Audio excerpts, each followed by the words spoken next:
The Wildwood Boardwalk in Wildwood, New Jersey is one of the most famous boardwalks in the world. Along the boardwalk is 3 piers, owned by the second-generation Morey brothers. Today, you will learn about the Wildwood Boardwalk's remarkable history and the story of Morey's piers.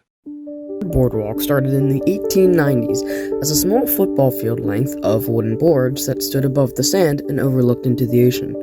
In the early 1900s, the boardwalk was expanded into a longer platform that stretched onto the Wildwood crest. The boardwalk started to put buildings and establishments up for people passing by, creating the first kind of advertisement in its history. In 1920, the boardwalk was moved closer to the ocean. Along with that came the Ocean Pier, the first pier to have been built on the Wildwood Boardwalk. It held an established ocean pier building with various shops and attractions inside. In the 1930s, the boardwalk became more and more popular each summer. This was the point in time where families would flock to Wildwood and its boardwalk in the summertime. As you can see today, beside from the piers, the boardwalk is filled with shops, restaurants, arcades, and more. Before this time period, the stores that were open on the Wildwood Boardwalk had the basic needs, goods, and appliances for tourists and residents.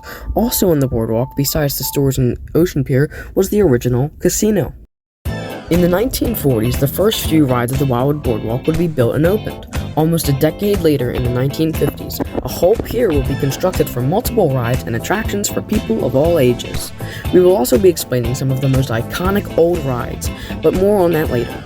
At this point in time, the society was focused on having fun on the boardwalk, and this big step made sure that kids could be occupied and the families could shop at the stores. The Wildwoods were smart with their decisions, because in addition to the new pier of rides, otherwise known as Hunt's Pier, some kind of transportation throughout the boardwalk had to be established. So, they came up with the world-famous tram car to help people get around the boardwalk faster and easier.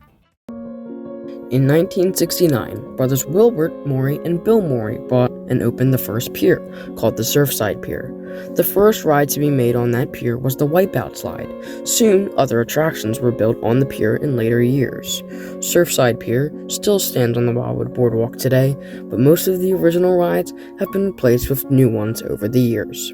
The second pier, which is Mariner's Pier, was opened a few years later in 1976, and things didn't begin well. A fire had spread onto Mariner's Landing and destroyed many rides existing on the pier. The third and final pier bought by Morey's was named the Adventure Pier. The original pier, called Fun Pier, was changed to Wild Wheels, and after the Morey family purchased the land.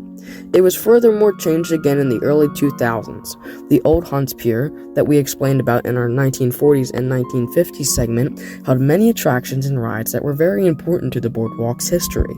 The pier was named many different times and closed in 1998. The final ride was demolished just 15 years ago in 2009.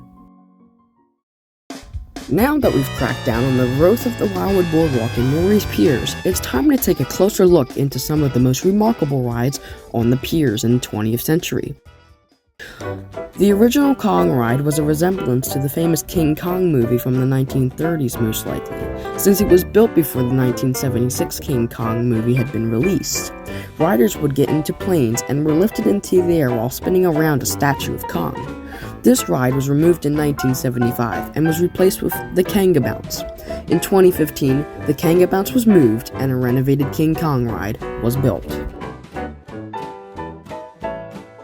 The Giant Wheel is a significant ride on Morey's piers. It is one of the tallest Ferris wheels in the United States, standing at 156 feet tall.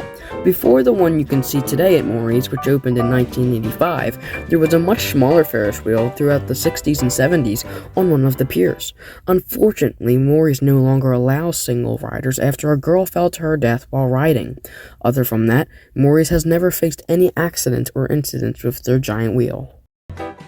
Many former rides on the piers that were never reopened are as follows: Breakdance, the original Carousel, City Jet, Condor, Flitzer, which I've been on many times, Can-Am Raceway, Dante's Inferno, Dark River, Enterprise, the Fireball Express, Gravitation, the Golden Nugget, Haunted House, In Concert, Inverter, Jersey Junkyard, Jetstar, Jumbo Jet, Catapult, Luna's Lost Labyrinth, Maelstrom, Petersburg Schlittenfahrt, Poseidon Adventure, RC-48, Sea Dragon, Seal Flume, Shark Bite, Sky Ride, Sky Coaster, Star Trek Journey to the Planet of the Apes, The Storm, Tornado, Wave Swinger, Zipper, Zyklon, Wide Mouse, Boat Tag, and the Hangry Seagull.